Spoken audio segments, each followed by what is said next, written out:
to the Coach Launch Podcast, everybody, the show where we give business owners, entrepreneurs, and coaches real-world strategies to grow, scale, and actually enjoy the business they're building. Today's guest, I'm super excited to dive into it. She has mastered the art of turning words into actual wealth. Aurora Winter is an award-winning bestseller, author, former TV executive, and media strategist who's figured out what most experts miss. The right words in the right way can multiply your income, your impact, and your influence. Aurora has built multiple businesses, authored award-winning books, including Turn Words into Wealth, which is what we're going to dive into today, which won Best Business Book of the Year, and she's featured pretty much everywhere, from ABC to CBS to Success Magazine to Oprah Radio and everything in between. But here's what matters to you. She's decoded exactly how great leaders become great storytellers and how great storytellers become unstoppable in sales, marketing, and scaling their business. So if you're ready to stop selling features and start selling stories that actually convert, you're in the right place. Aurora, welcome to the show.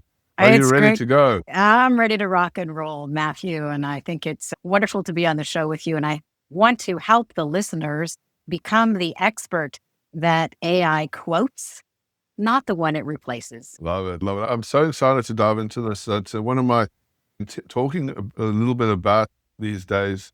Actually, I've got clients in the space and people doing stuff, and we all want to get our knowledge out there.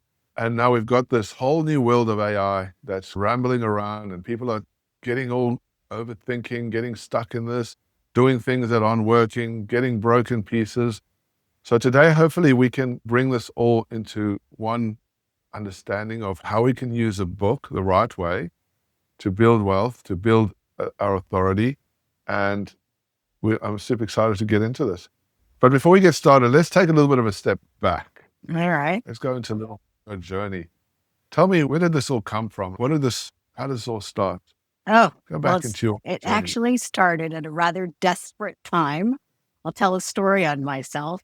I was a 20-something, just a kid, and my husband-to-be and I decided to start a business because we didn't want to work for the man with corporate jobs. So with a lot of hope, but not a lot of cash, we started a business, and we quickly realized, this business is not covering the rent. It's not going to put anything but rice and beans. So we looked at each other. We're like, do we have to go back and work for somebody else, or what are we going to do? This was really a problem. He loved sailing. So we actually started a business and we rented boats and took a management fee.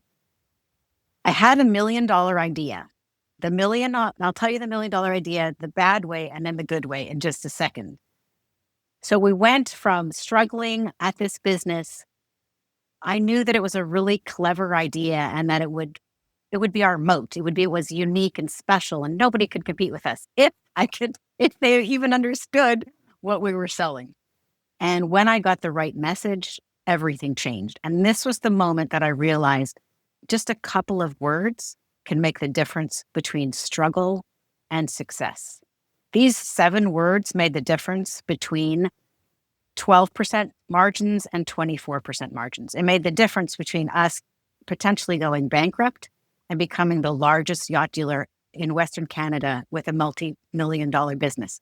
7 words. Okay, first I'm going to tell you the bad way to communicate, and then I'll tell you the 7 words, and so that you can hear the contrast. And I hope our audience can benefit from this, because maybe they'll hear in the way that I say it the first way, which is the wrong way, something that they're doing. Okay, the wrong way. It sounds like this. You can buy a boat and put it in our charter fleet, and you can write the boat off at 33 1/3 depreciation per year, except the half-year rule applies in the first year. And you also get a 7% investment tax credit. We'll take care of chartering the boat for you, so you'll also get revenue. Nah. Good idea. And people were like, what is she talking about? And I really don't want to have to learn the tax code. So that wasn't working. My husband looked at me and said, this is not working. People don't want to learn the tax code. People just really want to have fun. And they only use their boat 5 months a year anyway. Just so I understand. So your framing for that first message was, using tax as the leverage to try and drive the sale. Is that correct? Right. So it was an intellectual pitch with a lot of Yeah, information. So gotcha. my husband offhand, he said, people really just want to have fun. They want to go out on a boat. They want somebody else to pay for it. And most people only go sailing 5 weeks a year anyway. And I said, that Yeah. is it. That's it. And so the message became 5 weeks of sun, fun, and tax shelter.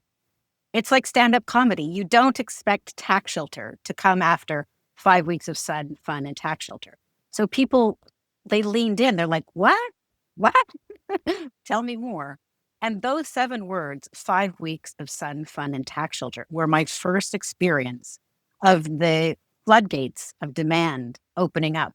As I mentioned, we had a lineup of people eager to buy from us. We went from struggling whether or not we could afford to get mac and cheese to $3 million of revenue in 1 week.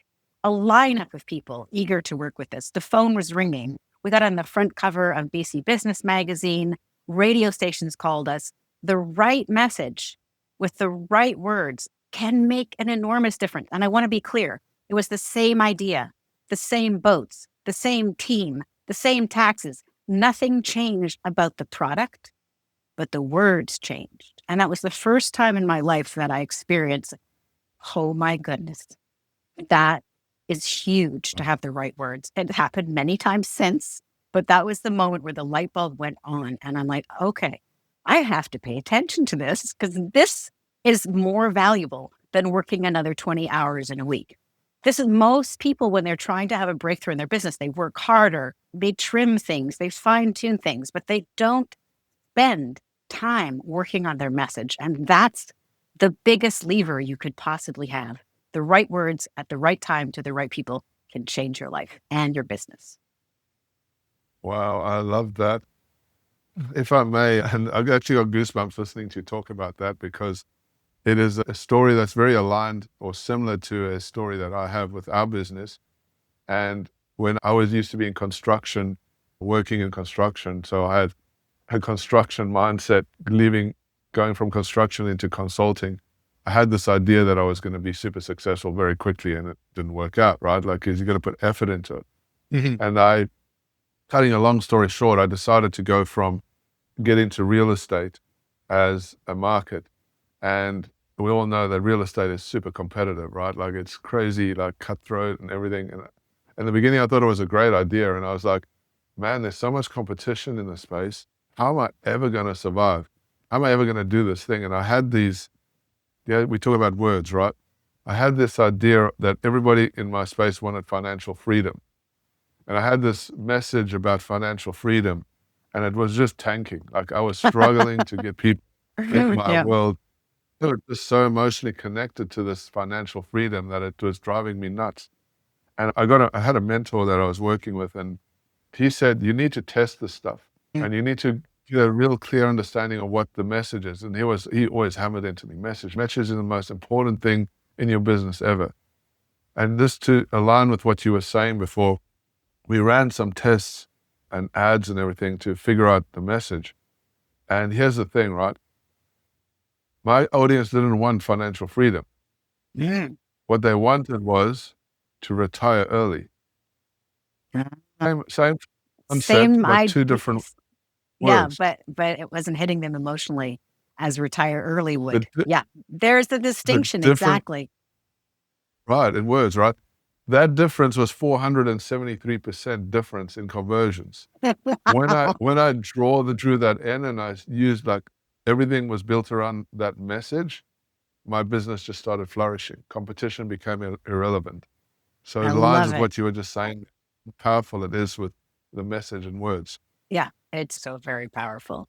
And I think in 2026, right now, we have a huge opportunity as entrepreneurs or business owners or coaches or consultants or speakers, because AI has created such an upset in the market. So we have both danger and opportunity. My background's in film and television. I raised $5 million for a film company that made 8 films.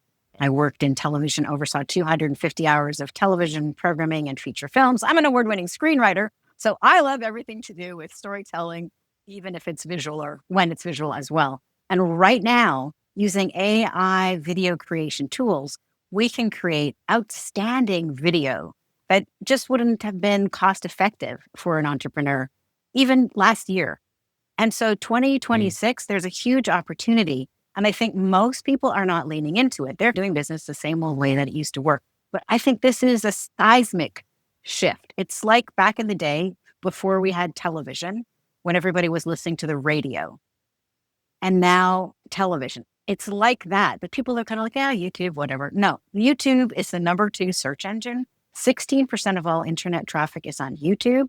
You know, my YouTube channel, Strategic Basics, just hit over 100,000 subscribers. There's an opportunity right Right. now for people to build their brand with their face on YouTube. And we can make amazing videos with or without people. They can be animated, whatever. But there's such an opportunity in video right now. Love it. I want to dive in. So let's take a little bit of a step back because we're going to get into all the nuts and bolts of all that cool stuff in a second.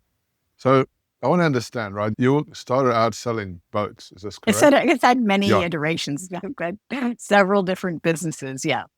Started with boats. Then I was in the film business. Then I launched a film and television production company, raised $5 million, made a film, sold that company. Then what was next? I started a coach training company, actually. So that was my passion for a number of years. And I sold that business. And now I'm doing, my company's called Same Page Publishing. And we specialize in launching thought leaders. And so what that means to me is helping people get clear in their message, get clear in how their message will build their business and turn into cha-ching-ching, and helping them create a book. But as we're creating the book, also create videos. So you want to have the whole package of the launch, including the podcast and the video and the book. That's what we specialize in.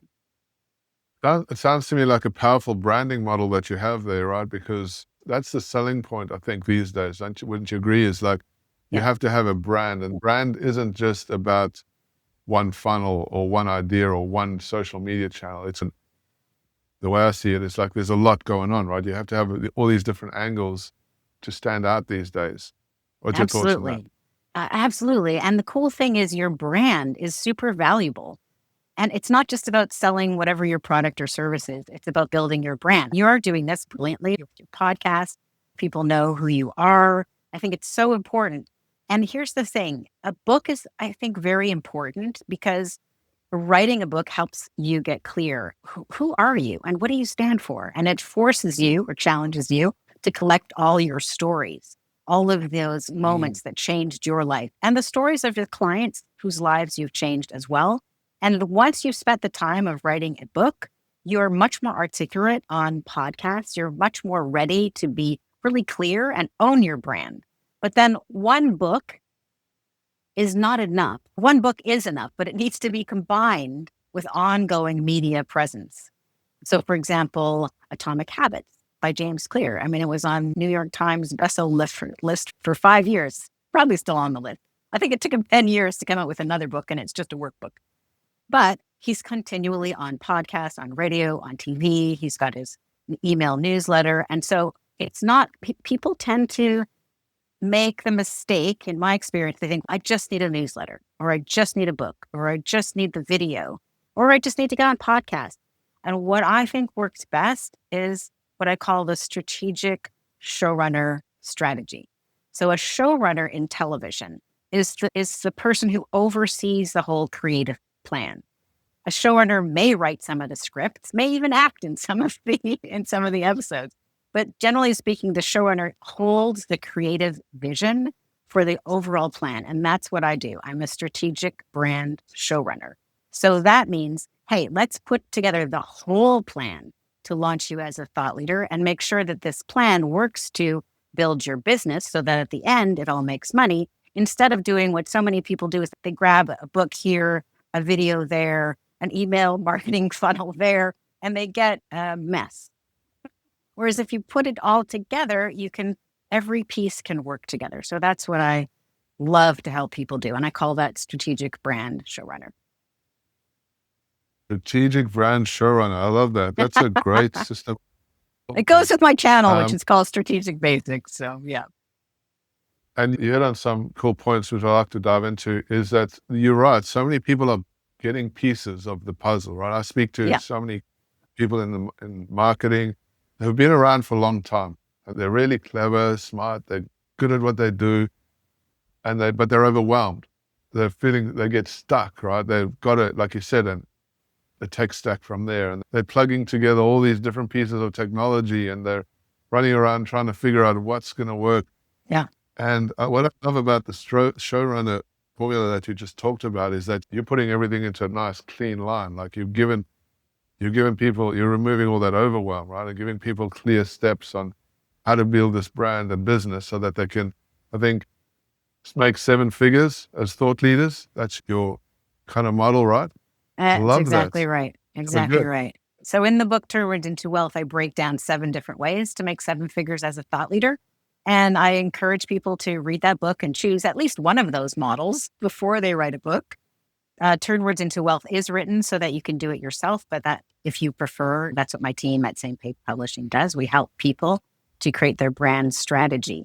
And I really believe that we do it the coolest and most efficient way. But you could take this model and be Why? Why? inspired Why? Why? by Why? it. Why do Well, you say that? Why do you call this the most? because we're thinking of how to launch the person as a thought leader, not just how to get them a #1 best-selling book on Amazon, or not just how to launch their YouTube channel, or not just how to monetize their business and have an irresistible offer. Thinking all of those things together. And so that means we can leverage things so that 1 hour spent with me or with my team has at least three different positive outcomes. So for example, Yeah. when I'm working with somebody on their book, I interview them on a podcast like episode, just like this. And so that pulls out their stories in their voice in a fun and easy way. But we can also repurpose those videos to create social media content, to launch their YouTube channel. And also, in the meantime, they're getting subtly media trained. They're getting more comfortable with their message. And, when you just write by yourself, or even if you talk into your phone, you don't notice as much what lands and what doesn't land. So, for example, right now we are both paying attention to each other and little Yeah. micro signals. And I'm noticing, oh, Matthew leaned forward. He liked that point. Or maybe he glazed over. Mm. He's not engaged as much with that point. And those signals are really helping with the media training. So as I'm creating the first draft of the book, which is a transcript, we're creating the video, they're getting media trained, they're getting more confident, they're seeing what's working, what's not working. And then my team can slice and dice the videos, help launch their YouTube channel, get them on podcasts, because the podcast host can then actually see them on video. And all of this happens before their book comes out, which is such a smart strategy. Most first-time authors spend 3.5 years writing their book, and then oftentimes they just press publish, and then they're like, oh, maybe I should think about marketing. No, you want to think about the marketing 6 months before your book comes out or more.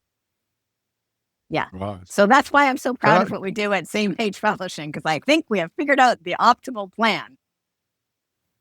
I hear you. So I'm trying to understand this. Obviously, you're doing a YouTube channel and you're doing all the social media, but it has to be aligned with where you're going with the book, right? Because I'm assuming you wouldn't want to have just random stuff on your social media, like washing my dishes now and I'm hanging up my clothes now.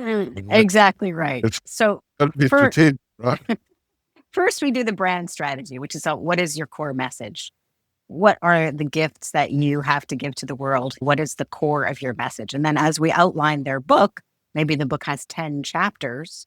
Each chapter might be a 1-hour interview. So that gives us 10 potential hours of content, but it's already been thought through. What are they going to talk about? What are they not going to talk about? So this is a mistake, that there's so much thought that goes into creating a book. It just is stupid not to at the same time capture the video and leverage it. And you don't have to publish the video the day you record it. You can wait a while, but go ahead. You were going to say something. So I'm trying to understand the framework here. Obviously, then, if we take it a step back, the book is the heart. Like, it's the heart of everything. You've got this, or the brain, or whatever you want to call it. Everything is built on the book. When you're the blueprint, right? So you're not publishing, you're building the structure of it, and you're taking each of those, you know what your book is going to end up like you've got your story, you've got your framework, you've got your chapters. Exactly. That is the heart of your business. Now you're taking the pieces, and as you're building the book, you're using that content that to dive into to create that book, and you're putting it out on social. So it 100% aligns with the direction that you're going. And so how I imagine this is you're doing all these, say for instance, we've got 10 chapters, right? Chapter 1 is about mindset. And in mindset, you might have key points in there. So you do a recording, or you're doing the interview, you take that content and you're breaking it up, and you've got all these key pieces about mindset, but it's about the book, right? It's leading to the book, which is brilliant. I love that. Thank So you. you're building out all of this content, but then ultimately the heart of it is the book, because you've created in Word format. As you're working through this, you're getting crystal clear on what your business is, your message, how you're helping people, the steps, the framework, everything. Now it's dialed in after, say, 10 sessions, 12 sessions or whatever. But now you've got this amazing book. You got all the social media happening, which drives to this thing. And now the success is then inevitable, right? Exactly. Success is inevitable. Exactly right. And also they become such great communicators. So by the time I finish recording all of the chapters for the book, and then we do a little bit of media training, and then they're ready to go on podcasts, on radio and TV, even before their book comes out. So this is the ideal thing. You would like to be on a bunch of podcasts, and maybe the podcast host would kindly drop the podcast about the time that the book is coming out, so that the book doesn't come out to like crickets. Instead, it comes out to an audience that's expecting it. And in the meantime, we are building out that client's YouTube channel. So there are like maybe a few half-hour segments, but some 5-minute segments, some 1-minute segments, all on the same theme, all on the chapter about mindset would all be pieces about mindset. And the really great thing about video versus a book, like a book, I think should be a legacy piece of intellectual property. So you want it to be polished, you want it to be just, but people are very forgiving on video. And it's totally fine. If you have a chapter about mindset, you've got 10 different points about mindset. You can actually say those points on video multiple times, and nobody's going to say, but you said that 3 months ago. No, they're going to say, hey, thanks for reminding me about mindset, right? What we're looking for on video is a more authentic, more present. So these things work together beautifully. I love how you mentioned previously James Clear. He's a perfect example of how powerful a book is to building a multi-million-dollar business. Exactly. If it's strategic based. And I think the framework, what you're talking about is he's probably copied your framework. James Clear spent about a year going on podcasts before his book came out. And he spent 4 years prior to that building his email list. He's got quite a nice email template. It's quite good. And as soon as his book came out, it hit the New York Times because he'd done all that work. Most people don't understand how much work goes into a successful launch, but he did that brilliantly. And then if you have one amazing book, you could probably do that. That's enough for nonfiction. It's not enough if you're a fiction author. But then you definitely need to have probably at least weekly, maybe daily content coming out on social media, on your YouTube channel, so people can fall in love with you, so they can get to know and trust you as a human being. When you have a well-polished book, people are like, oh, wow, I really love Matthew's ideas. Like, he is my guy, because I think he's really thought through this thing, and he's my guy for that, for sure. But then who is Matthew energetically? They can see that easily on a video, or even they can hear it in your voice on an audio podcast, but video is memorable at 1.7 seconds. 1.7 seconds, according to research from Meta. So I encourage everybody, lean into video, get your video camera out. But yes, that's why I like to do the brand strategy first, because I even did this, I don't know, back in the day. I'm like, okay, what am I going to video? I'm going to video myself jogging around the park. I'm going to video ducks. I'm going to video random stuff. That doesn't help build a brand. You want a brand to be coherent, which is why we do the brand strategy first and figure out, like, who are you? What do you stand for? What is unique and special about you? And then we build your brand around it. Like right now, I'm helping somebody who's writing a book about communication in the cybersecurity space, which sounds like a very boring topic. but he's actually also a stand-up comic. So that's a very unusual combination, cybersecurity Mm. and a stand-up comic. Wow, now we have something to work with. Love it. Yeah. So good. And That's what so I, interesting. The whole concept of building brand. You're diving into all these pieces of the puzzle, but you have a structure for this, right? Because it's systematic. When we talk about James Clear, even though he went on all these podcasts, he was building his list, he still had one key direction. Like he was still doing the thing that was going to be talking about productivity and talking focus about and habits. Yeah. habits and all that stuff, right? So there has to be purpose and all this stuff, but a lot of people get overwhelmed. I want to dive into this, right? People get overwhelmed with the idea that there is so much. Yeah. Going into video, writing a book, building a funnel, doing the technology, getting Well, a they can bit. get your help with building the funnel, or they can get my help with the book and the other part of it. But here's what I'd love to just simplify this so that everybody can take action on this Please. right away. Yeah. I think the biggest challenge that we have right now in 2026 is AI. It's also the biggest opportunity. So where is the challenge and where is the opportunity? So here are 4 things that everybody can lean into to build your brand in a way that will be steady and that will be almost invulnerable, maybe too strong of a word, but will definitely have a moat that AI can't breach. So your stories. AI can give generic advice, but only you have your stories, your breakthroughs, but also your difficult moments. Like I shared that difficult moment before we came up with the 7 words that turned on the spigot of money. So collect those stories. Nobody else has your stories. I think the information economy is dead, but the transformation economy is here. And what does a brand build? What can a brand be built upon? It can be built on your unique stories. It can also be built upon your unique personality or your style, your vibe. So I think lean into being even more unique and special and who you are instead of trying to be generic. You think, how should somebody show up? No, don't go there because AI is going to make everything more generic. So we want to lean into being more you, more specific, more unique. The other thing is showing up in person, whether it's on a video call like this or whether it's in person. That's something that, again, human beings need human beings. So notice that when we are being inundated with deepfakes, what becomes more valuable is actual real presence. And then finally, 2 more things to be aware of that really are superpowers in the age of AI. Your skill as a coach or leader. I know you are a coach, Matthew.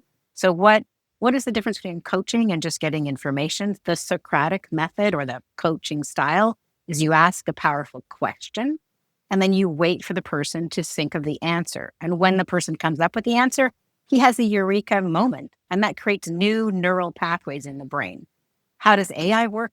The exact opposite. You ask the question and it gives you the answer. So it's very passive. And I think we're all getting it stupider. But notice then that whenever, as a leader or an entrepreneur or a coach, you can offer coaching, you can see greatness in others and let them step into it and ask powerful questions and then patiently wait for them to see the answer. That is something that AI cannot replicate. So those are your 4 human superpowers. And then I have written in more depth in my book about your massively transformative purpose. So your vision for how you want to make the world a better place, that is very unique and special about you. So I think people should lean into those 5 things, your 4 human superpowers and your vision for how you want to make the world a better place. Once those things are solid and clear and you've collected your stories and the stories of the people whose lives you've changed, then you can consider using AI to amplify and scale and broadcast that message. But don't do it the other way around, which is very dangerous because then you're likely to come up with generic gobbledygook that can destroy your brand instead of building it. Does that make sense? 100%. I agree with you. I couldn't agree with you even more. Like, I'll tell you a story. I've been running tests using AI and social media, and I'm a pretty good writer myself when it comes to copy and marketing. And I've taught my AI to write just almost as good as me. And I've been testing. So I would get posts going out that are written by AI, and I would do posts that are written, like I would sit down and write something organically, and I would be competing myself against AI. And Ah, 100% of the time, and I don't know how it is, my organic stuff gets way better reach. And even though they're nearly so similar, I seem huh. to, all of my posts that I've done organically and authentically get way more reach. It's just, Wow. how crazy is it? That's fantastic. There's something about something that's real that we can sense from something that's synthetic. So lean into, double down on being human, as Joanna Penn says. Yeah, that's very interesting. And that's why I love to capture people's books by interviewing them, because it's Yeah, their voice, it's their stories, it's their unique, right? word choice. With you on. And yeah, and then that's so powerful. And also it's affirming. I think you change when you write a book, because you look at your life, you go, okay, that at the time seemed like a horrible thing, but what did I learn? Well, actually, that led to a breakthrough later. Oh. Or you can just look at it and go, all right, and then put that away. So it's like mining Exactly for right. gold and Yeah, letting yeah. go of the dross, but keeping the diamonds, the silver, the gold, etc. Yeah. The other, yeah, I don't know if you've ever noticed, I do anyway, is content or something written, and you can instantly, even yourself, pick up that it's AI, right? It's like yeah, the repetitive words, or there's a nuance to AI that you just say, oh, that's not real. And maybe if it is real, like if it even resembles AI, your brain switches off. You're like, yeah, exactly. So I think there's a huge you're opportunity moving right away. now. There's a huge opportunity Yeah. right now for people who want to lean into building their brand, because I think most people are just doing the same old. And especially that's why I think video can be your superpower.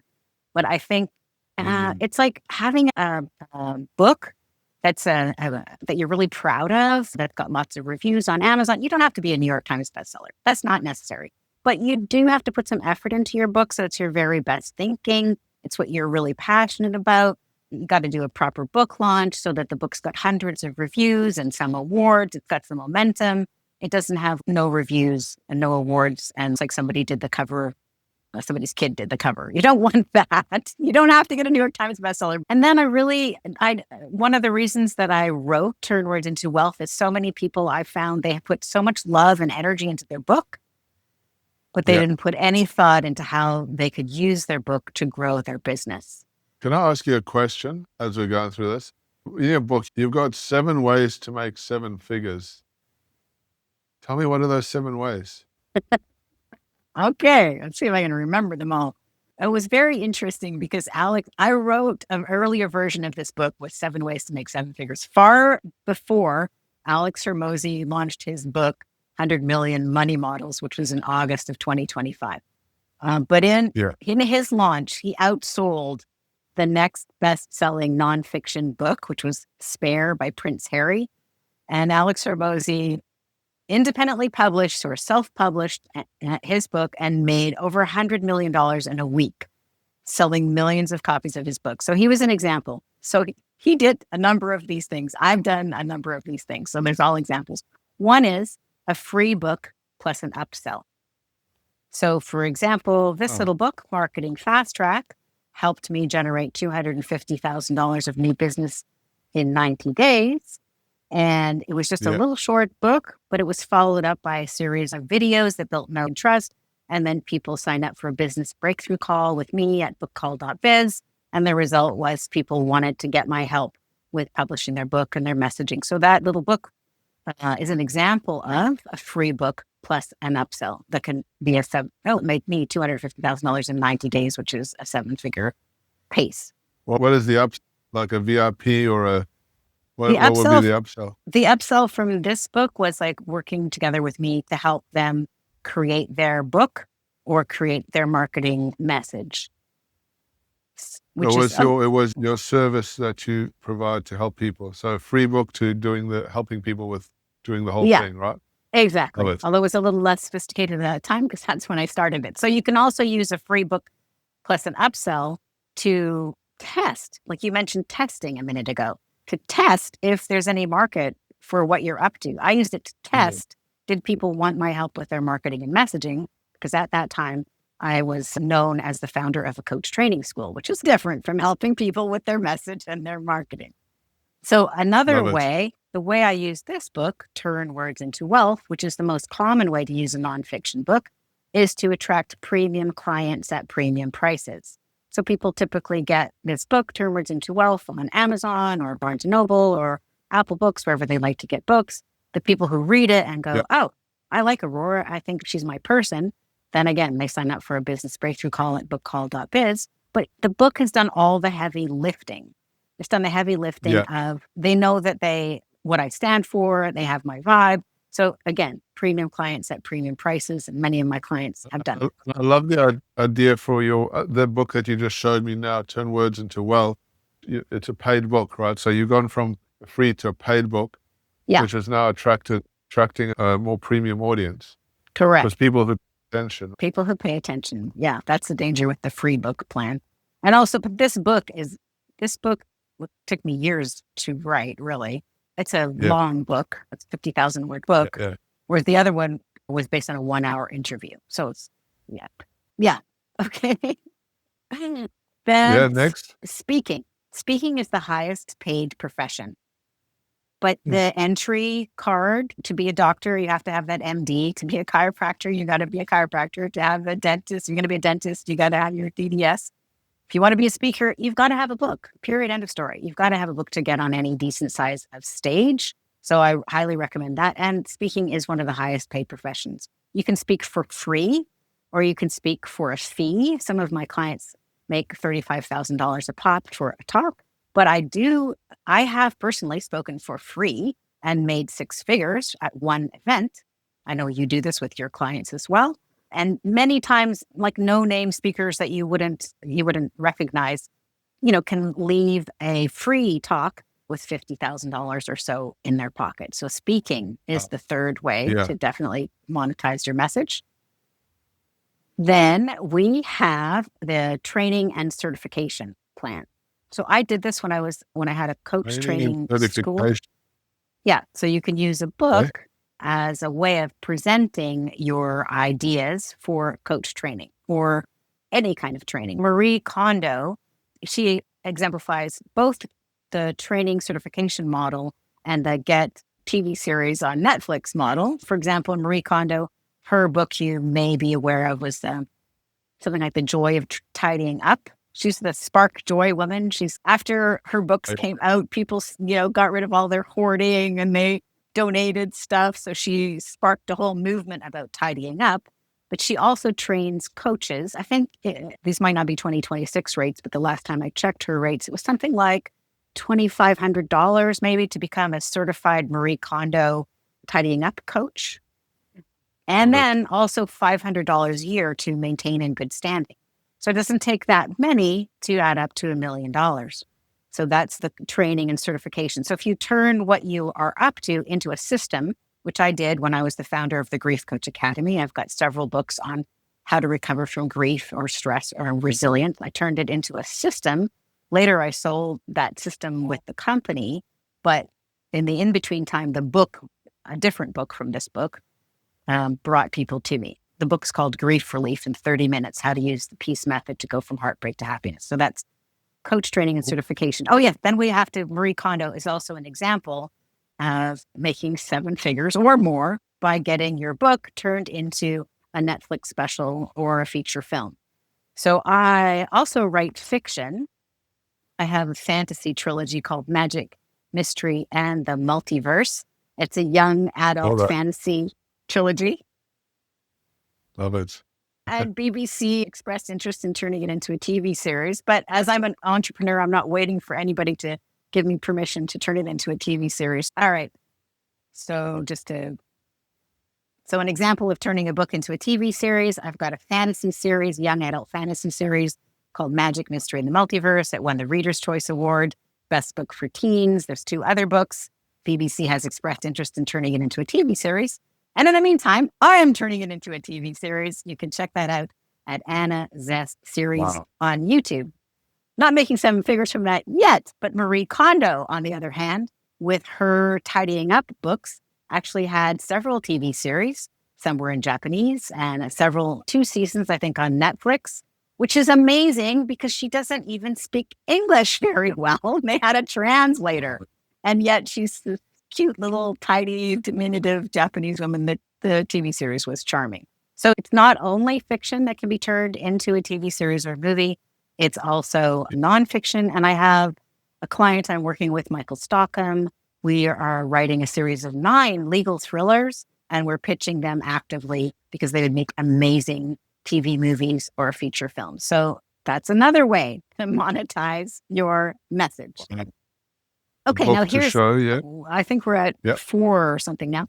So here's another way that most people never really consider, which is funding a startup. So it's obvious to use a book to attract premium clients at premium prices. And you can also use it to attract investment opportunities. So Jason Calacanis, who has a couple of podcasts, but he's also got a book called Angel, and it's all about angel investing. I went to one of his events in San Francisco. I think there must have been 1,500 people there. And he was teaching people how to pitch so that they could raise capital. But this means that he gets first look at 1,500 up and coming entrepreneurs. And then he got to put them into his incubator. Not sure exactly how the money works on that, but I think cash flows towards the author, Jason Calacanis, quite nicely. Thank you very much. And Alex Hormozy and Gary Vaynerchuk also use books as part of their flywheel for deal flow, especially Alex Hormozy, who's got a company called acquisition.com. I think he's written 3 books now. They're all independently published or self-published. But what he does is he uses his books and his video content on YouTube and other places to attract people to the opportunity of having them take over part of their company. You can use that way. I've also worked with several startup entrepreneurs who had brilliant ideas, but their first message was like my first bungled message about the tax shelter. I was like, I know this person's smart and they really care, but what are they talking about? And after going through my $1 million message training, everybody who's worked with me has raised at least 7 figures, if not 8 figures. So nailing your message can really work. Okay, So then one more way is there's more. Kickstarter, merchandise, and special editions. So I did a Kickstarter for my fantasy book. That was fun, but it is amazing. Explain that. Okay. What is that? So Kickstarter is a distribution platform that's not restricted only to books, but its requirement is that it's new. So you can put your book on Kickstarter only if it has never been anywhere else. So Brandon Sanderson, but there's a little wrinkle to it. So Brandon Sanderson famously did a Kickstarter with a 10-year-old book, but he published a special edition of it with illustrations and faux leather, et cetera, et cetera. And his first Kickstarter, I think, was something like $6 million. And he blew everybody away, like $6 million for a book that's already been out for 10 years. That's amazing. And then more recently, he did another Kickstarter with 4 unpublished books that he didn't even have titles or covers for. And I think that was like over 20 million, maybe $25 million. So that's another way to go. But even each one of these ideas, you can also do them in a smaller way. Can you create merchandise? Can you create things to go with what you're up to? Wow. So have I overwhelmed you with all the numbers of ways that you can monetize? Oh, and then I want to share the most extra icing on the cake is don't forget to consider the possibility of, even if it's not making 7 figures, affiliate revenue. Ferriss did not think his book, The 4-Hour Workweek, was going to be a bestseller. How he thought he was going to monetize it was by having affiliate links inside the book. And as you may recall, the 4-Hour Workweek was talking about hiring a virtual assistant in the Philippines or India. So I don't know the details of his deals, but he had negotiated an arrangement. And if you can imagine, somebody maybe hired a VA for $500 a month. And if he's getting even $50 a month from thousands of people, that's not a bad ongoing revenue stream. Yeah. And then I think the final example is really a school. So Jordan Peterson, I actually went to hear him speak last year. It was about May, I think it was last year in Los Angeles, or was that the year before? Anyway, with my son. And it was I'm a big Jordan Peterson fan. I know some people don't like him, but I found him so articulate, and I'm a communication fan. So somebody who's that sharp verbally is just blows me away, and I do all fangirl over it. But he actually got canceled by the University of Toronto, where he was a professor. And then he got basically canceled from being a clinical professor, a clinical psychologist, as you may know the story. So he decided he was going to cancel the university, do them a favor back, and start his own school. So the Peterson Academy is another way to monetize a book. Jordan Peterson became well known with his book, was it 12 Rules for Life? I think was his most popular book. Although Maps for Meaning came first, but that's a bit of a heavier read. And so the Peterson Academy, I think the people pay about $400 a year. Doesn't take that many to add up. I think there's thousands of students enrolled. So that's over 7 figures. So there's many ways to monetize your book. But what I challenge people to do, read my book, Turn Words into Wealth. It's got a decade of my experience in it. And then choose at least one of these models, if not several, and bake them into your book and into your videos and into your emails and into your business plan. Because if you bake it in at the beginning, it's like adding yeast when you're baking bread. Yeast, just a tiny little bit, goes a very long way, but it makes the whole difference between it being flat and it rising, right? So you can, if you decide on your best strategy and you have the big picture to begin with, you just add a little yeast. Nobody's going to object. It's like adding raisins or adding a little cinnamon. But the cinnamon or the raisin or the yeast is telling stories about whatever the thing is that you offer, the problems that you solve. You just bake that in. And it could be as simple as saying, when I was speaking at a conference, well, now we know that you're a speaker. So, yes. Coming full circle. Once you know how your monetization plan is, then you want to implement it right from the get-go. One thing I recognize from all of this, right, it starts with creating the book and getting a clear understanding of the model of writing a book. And I think a lot of people get stuck with the idea of where to start and how to do the stuff.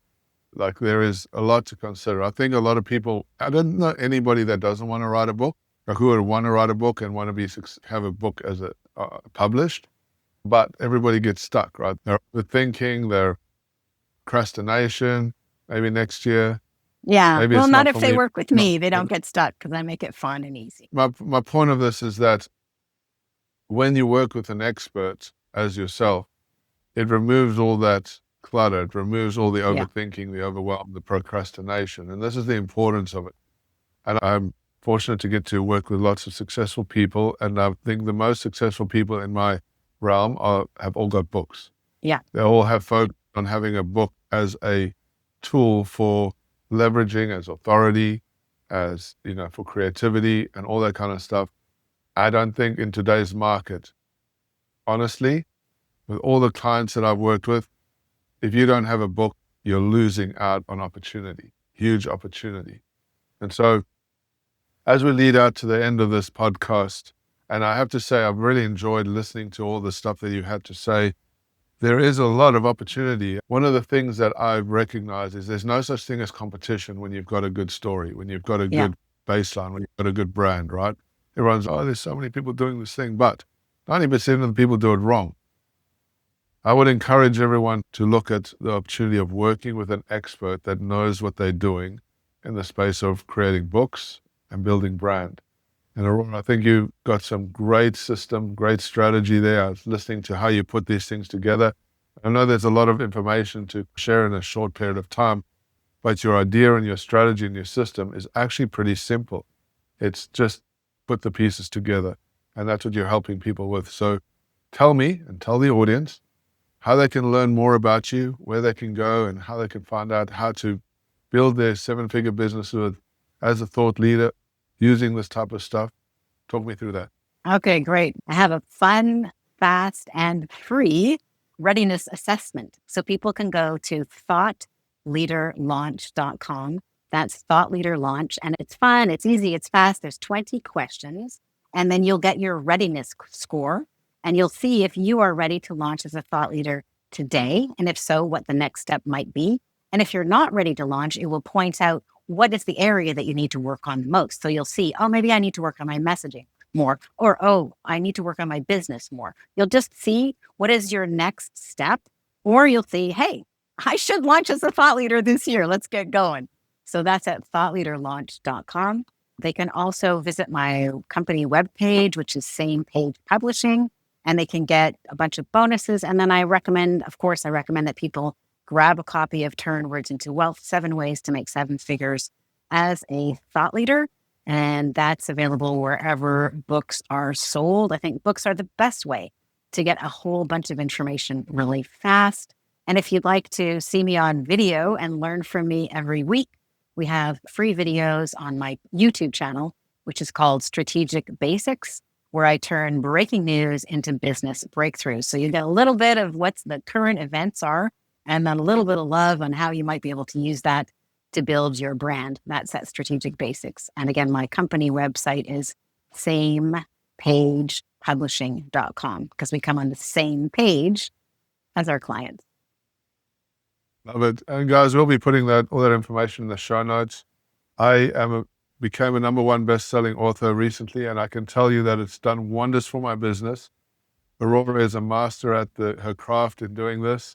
You get to work with a strategist, a professional, somebody that knows what's needed and what's not needed, getting rid of the noise, getting rid of all the overthinking and overwhelm, and keep it simple and clear. So nice work, Aurora. Thank you so much for joining us on the Coach Talks podcast today. It's been an honor and a privilege hanging out with you today. We will talk to you again soon.